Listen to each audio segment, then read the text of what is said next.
salut à tous, c'est XoTurtle et aujourd'hui on se retrouve pour une nouvelle vidéo dans laquelle j'avais envie de vous montrer comment acclimater une tortue de terre. Ça a été notamment demandé par un de mes abonnés, donc je le remercie car ça pourra aider nombreux d'entre vous qui débutent dans ce type d'élevage. Donc dans un premier temps, je vais vous montrer comment acclimater une tortue de terre dans un milieu extérieur et dans un second temps, ce sera plus dans un milieu intérieur. Donc du coup on commence tout de suite par le milieu extérieur. Donc afin d'acclimater votre tortue de terre dans un milieu extérieur, c'est très simple. Il vous faudra pour cela construire un enclos, puis que vous preniez plusieurs critères en considération afin d'aménager cet enclos. Donc on commence tout de suite l'aménagement de l'enclos par le sujet de la superficie. Donc la surface de votre enclos va varier en fonction de divers paramètres. Il y aura l'espèce de votre tortue, son âge, son sexe, mais aussi la saison. C'est pour cela qu'il faudra créer l'enclos le plus grand possible afin que les tortues puissent vivre dans les meilleures conditions possibles. Il faudra proscrire le mélange d'espèces, donc c'est pour cela qu'il faudra bien avoir à l'esprit qu'un enclos est égal à une espèce de tortue. De toute façon, je reviendrai sur ce sujet tout à l'heure. Il faudra éviter le surpeuplement et aménager l'enclos en tenant compte des besoins spécifiques de ces animaux. A titre d'exemple, un enclos qui fait à peu près 80 mètres carrés, donc 10 mètres de long par 8 mètres de large, sera largement suffisant pour accueillir 6 tortues, donc 4 femelles et 2 mâles de taille moyenne, donc entre 20 et 30 cm de long. Si en revanche vous avez un petit jardin, donc vous ne pouvez pas vous permettre de créer un grand enclos, il faudra éviter de mettre par exemple 6 tortues, donc il faudra en mettre beaucoup moins si votre enclos est plus petit que 80 mètres carrés. Enfin, il faudra que vous placez votre enclos toujours dans le coin de votre jardin le plus ensoleillé afin que les tortues puissent bénéficier de la chaleur la plus chaude de la journée. Donc la clôture qui va être bien sûr un élément indispensable à votre enclos, vous pouvez la faire à l'aide d'un grillage de 60 à 80 cm de hauteur qui sera recourbé vers l'intérieur de sa partie supérieure à 15 cm. Puis enfoui sous le sol à 30 cm afin que les tortues ne puissent pas s'évader. Donc étant donné que les tortues voient à travers le grillage, elles vont sans doute avoir envie de s'évader afin d'aller dans la zone extérieure de l'enclos. C'est pour cela qu'il faudra cesser tout contact visuel. Donc pour cela, je vous conseille de cloisonner votre clôture à l'aide de bois ou tout simplement un plastique isolant pour serre. Et puis pour un peu plus d'esthétique, n'hésitez pas aussi à placer quelques parpaings de chaque côté de votre enclos qui sera donc répit d'un enduit, puis des tuiles pour travailler vraiment l'esthétique. Après, si vous n'êtes pas bricoleur, le simple grillage suffira pour l'enclos de votre tortue. Donc maintenant on passe à un autre sujet de l'aménagement de votre enclos qui est cette fois-ci le sujet du point d'eau. Donc le point d'eau qui va être vraiment important de placer dans votre enclos. Plusieurs personnes croient que les tortues ne boivent pas étant donné qu'elles vivent dans des régions particulièrement arides. D'ailleurs, l'eau contenue dans leurs végétaux leur permet de couvrir leurs besoins hydriques. Mais afin qu'elles puissent se réhydrater convenablement, il faudra placer un bac d'eau dans votre enclos. C'est pour cela qu'il sera de préférence placé à l'ombre des grands arbres afin qu'elles puissent s'alimenter en eau, mais aussi bénéficier de la fraîcheur ambiante. Le petit problème des bacs d'eau, c'est que les tortues auront tendance à y faire leur déjection ou tout simplement à renverser le bac d'eau. Donc pour pallier à ça, si vous n'avez pas le temps de tout le temps remettre de l'eau, je vous conseille d'acheter un vaporisateur comme celui-ci qui se vend presque dans tous les magasins afin de vaporiser l'herbe qu'il y a par exemple à l'ombre des grands arbres afin qu'elle puisse donc s'alimenter en eau sans placer par exemple un bac d'eau. Après vous pouvez faire les deux fonctions, ça marche aussi. Donc enfin plusieurs sites internet vont aussi vous conseiller aussi des livres. Donc n'hésitez pas aussi à faire cela. Ça va être le bassin, donc un petit bassin dans un enclos pour les tortues terre.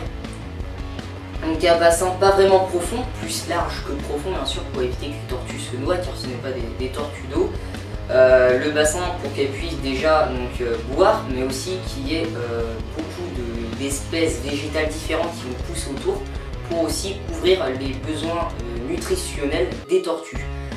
Donc le bassin il sera fait tout simplement donc un tiers de sa partie avec un substrat au fond, donc ça peut être du gravier, du sable, de la terre, puis 2 tiers de sa partie d'eau. Donc l'eau ne sera pas vraiment profonde comme je vous disais pour éviter tout risque de noyade. Après si vous avez envie d'en savoir un peu plus, n'hésitez pas à aller sur des sites internet pour vous renseigner. Donc maintenant on va passer à un autre sujet de l'aménagement de l'enclos qui va être le sujet du talus. Donc les tortues apprécient particulièrement les milieux au relief accidenté, donc présentant des alternances de terrain plat et escarpé. C'est pour cela qu'il est conseillé de réaliser une butte de terre de 50 cm de hauteur présentant des pentes douces. Donc cette butte de terre occupera une zone de 6 à 9 m². Bien sûr, si votre enclos fait moins de 80 m², cette butte de terre sera beaucoup plus petite car il faut que la butte de terre soit proportionnelle à la taille de votre enclos.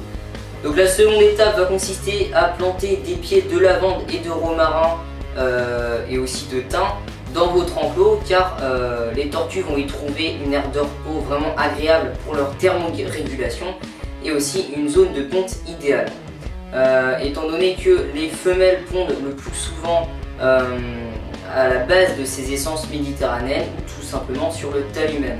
D'ailleurs, lors de la ponte, la femelle va choisir un terrain légèrement incliné car ça va favoriser le creusement du nid à l'aide de ses pattes arrière. Donc les abris qui représentent les points de relais entre les phases d'activité et de repos de la tortue, donc c'est pour cela qu'il est vraiment primordial d'en placer. On va distinguer trois types d'abris, il va y avoir les cachettes, les petites serres de jardin et enfin l'hibernacle. Donc l'hibernacle, pour ceux qui ne savent pas ce que c'est en fait, c'est aussi bien utilisé par la tortue pendant les phases d'activité que pendant l'hiver. De toute façon, je pense que j'en parlerai dans ma vidéo consacrée à l'hibernation. Donc de dimensions variables, l'abri il va être bien sûr proportionnel à la taille de vos tortues.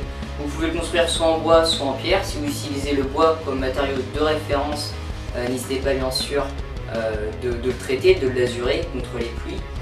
Je vous conseille aussi de le placer en hauteur, donc sur une butte de terre pour éviter tout type d'inondation, même les plus passagères. Si vous avez des juvéniles, des petites tortues, n'hésitez pas aussi à placer dans votre enclos des tuiles ou des petites souches de bois afin que les petites tortues puissent se cacher dedans. Enfin, vous pouvez placer dans vos abris un petit aménagement, donc des végétaux pour que les tortues puissent s'enfouir dedans. Donc maintenant on va passer à un autre sujet de l'enclos, ça va être le sujet des arbres. Donc si vous avez un enclos relativement grand, et ça peut favoriser la présence d'arbres, surtout des arbres fruitiers. Donc c'est vraiment très intéressant étant donné que ça va offrir aux tortues une zone assez ombragée, donc elles pourront se cacher à l'ombre. Et ça va offrir aussi un apport en nourriture, si vous avez des arbres fruitiers, elles pourront manger par exemple des cerises, des abricots, et beaucoup d'autres choses, et c'est vraiment intéressant car ça va leur apporter un apport nutritionnel, notamment pour les tortues méditerranéennes. Donc vu que les tortues méditerranéennes possèdent un régime alimentaire basé sur la consommation quotidienne de végétaux très divers, il est vraiment important de placer une aire d'alimentation dans votre enclos. Donc je vous conseille de placer cette aire d'alimentation proche du bac d'eau, ou proche du bassin, étant donné que la tortue va donc se nourrir de ce que vous allez lui donner, par exemple des endives, etc. Et puis étant donné que ça va être proche du bac d'eau, donc du bassin, ça va leur donner beaucoup de végétaux très divers à manger, notamment du trèfle ou encore des pissenlits. Donc maintenant on va passer à un autre sujet qui va être le dernier sujet de l'élevage en extérieur, qui est le sujet du tas de végétaux. Donc le tas de végétaux, très important aussi à placer dans votre enclos, il sera principalement composé de feuilles mortes. N'hésitez pas aussi à en placer 2 voire 3 tas différents dans votre enclos. N'hésitez pas aussi à en faire des gros tas volumineux car les tortues pourront donc passer des nuits au frais et même aussi aller dans ces tas pendant les périodes les plus chaudes de la journée. Donc maintenant on va passer à un autre type d'élevage, comme je l'avais dit en début de vidéo, qui est l'élevage en intérieur. Donc l'élevage en intérieur, comme moi ici c'est le cas, j'élève mes tortues en intérieur dans un terrarium. Donc bien sûr pour l'élevage en intérieur, il va falloir que vous vous procurez d'un terrarium. D'ailleurs il existe de nombreux terrariums, donc on va tout de suite voir ça sur le sujet du terrarium. Donc des terrariums, vous pouvez en trouver dans presque toutes les animaleries. Donc ce qui vend dans l'animalerie, ça va être vraiment les terrariums en verre. Si vous voulez des terrariums en bois, je pense qu'il va plus falloir soit l'acheter sur internet en kit ou alors vous le construire vous-même. Donc le terrarium en verre qui est vendu en animalerie, c'est plus pour des juvéniles en quelque sorte, car ce qui va être dans des terrariums, ça va être des petites tortues. Une fois que les tortues seront relativement grandes, donc vous êtes à l'âge adulte, il faudra les placer à l'extérieur.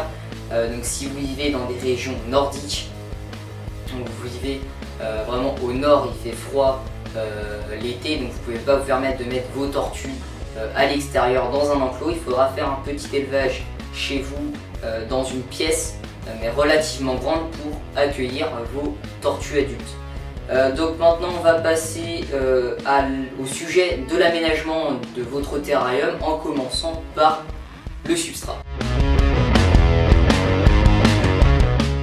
Donc le substrat, vous pouvez en trouver dans presque toutes les animaleries sous différentes formes. Vous avez des copeaux de bois, du sable ou encore des copeaux de bois, donc d'écorce de coco. Après ça dépend quel biotope vous allez recréer dans votre terrarium. Moi je voulais parler d'un substrat qu'il va falloir éviter. C'est notamment écrit sur des livres consacré aux tortues. Ça va être le copeau de bois d'écorce de cèdre rouge. L'écorce de cèdre rouge. Pourquoi? Alors déjà c'est un substrat qui est utilisé par beaucoup d'éleveurs de rongeurs, donc de souris, d'hamsters. Donc c'est vraiment très intéressant quand vous faites cet élevage d'utiliser ce substrat, tout simplement parce que ça va enlever les mauvaises odeurs, ça va détruire les bactéries. Sauf que pour les reptiles c'est pas du tout conseillé, c'est pas conseillé pour les tortues, mais aussi pour les lézards, les serpents et aussi pour des amphibiens. Tout simplement parce que ça ne va pas seulement enlever toutes les bactéries, ça va aussi enlever les bactéries qu'une plante a besoin. Donc déjà vous ne pourrez pas planter des plantes vivantes dans votre terrarium. Et en quelque sorte chez les tortues, ça va avoir des conséquences graves au niveau de leur respiration, au niveau de leur vue. Ça va les irriter, donc c'est vraiment, faut vraiment proscrire ce substrat aux reptiles. Après, au niveau des copeaux de bois, vous avez toujours des copeaux de bois de hêtre qui se vendent dans presque toutes les animaleries. Généralement, quand vous allez dans n'importe quelle animalerie, vous en trouvez. Après, pour des tortues, vous pouvez aussi utiliser du sable s'il s'agit des tortues désertiques. Si on retrouve du sable dans leur milieu d'origine, vous pouvez en mettre. Après, par exemple, donc là, pour ma partie tropicale, j'ai utilisé un substrat relativement sec, tropical, mais comme c'est sec, ça risque rien pour mes tortues. Si vous avez un terrarium tropical, vous pouvez placer du terreau pour que différentes plantes tropicales puissent pousser, et aussi pour que ça corresponde bien au biotope de vos tortues si vous possédez des tortues tropicales. Donc maintenant on va passer à un élément lui aussi indispensable à avoir dans un terrarium, qui est le sujet donc du chauffage. Donc le chauffage vraiment indispensable à placer dans un terrarium, donc vous pouvez l'avoir en tapis chauffant qu'ils ont aussi dans des animaleries, donc pour des terrariums en verre, mais vous pouvez aussi utiliser une lampe chauffante comme ici c'est le cas, avec plusieurs types d'ampoules que vous pouvez aussi retrouver dans des animaleries. Donc la lampe chauffante, vous pouvez aussi l'acheter sur internet, ils en vendent aussi sur des sites spécialisés dans les reptiles. Alors pourquoi une lampe chauffante? Tout simplement parce qu'une tortue, par exemple chez vous, il va faire 20 degrés, mais pour les tortues c'est trop froid. Il faudra une température comprise entre 28 et 30 degrés, c'est pour cela qu'il faudra que vous procurez une lampe chauffante. Donc placée à l'extrémité du terrarium pour qu'il y ait un bon dégradé de température. De toute façon, sur internet et dans les livres c'est écrit ça, c'est vraiment important que vous preniez ça en considération. Il faut bien qu'il y ait un dégradé. Il ne va pas falloir que vous placez votre lampe en plein milieu du terrarium. Donc maintenant on va passer à un autre sujet de l'aménagement du terrarium, ça va être celui de l'éclairage.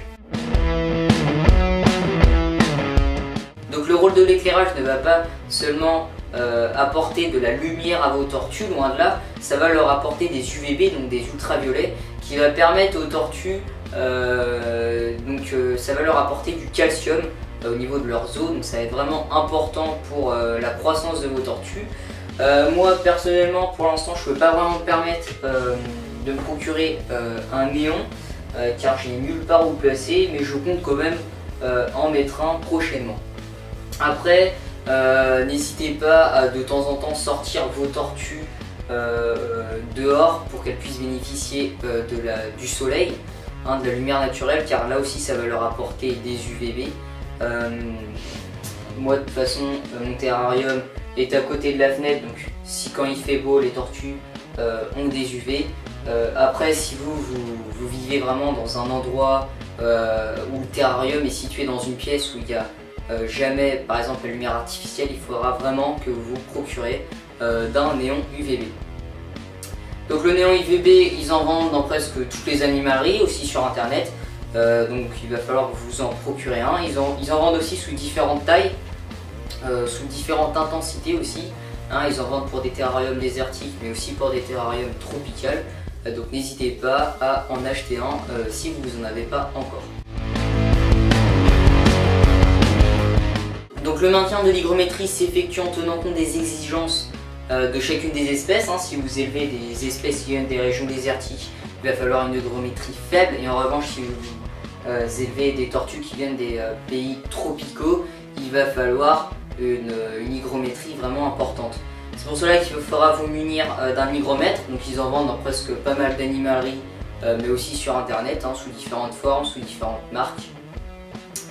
Si vous avez un terrarium tropical, n'hésitez pas aussi à placer un petit ventilateur au-dessus pour pas que l'air stagne, pour renouveler l'air, car si l'air stagne, eh bien, il va y avoir beaucoup de microbes qui vont s'installer, aussi des champignons, ça va pas vraiment être très sain pour les organismes de vos tortues.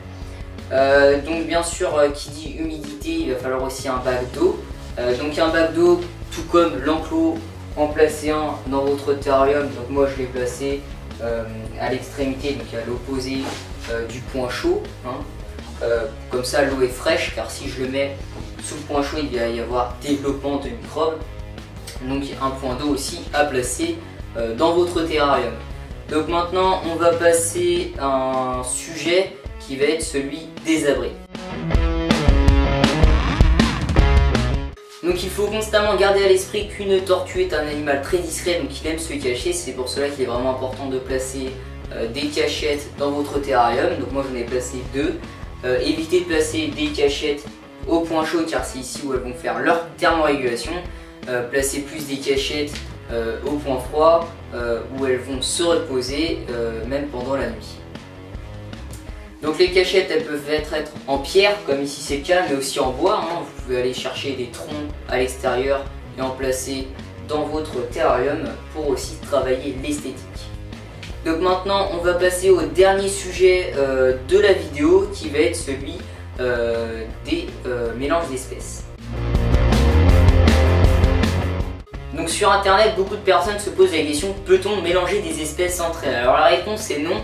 Pourquoi? Tout simplement parce qu'une espèce de tortue à une autre ne demande pas les mêmes besoins, que ce soit alimentaire, hygrométrique ou au niveau du chauffage. C'est pour cela qu'il va falloir proscrire le mélange d'espèces, que ce soit dans un milieu extérieur que intérieur.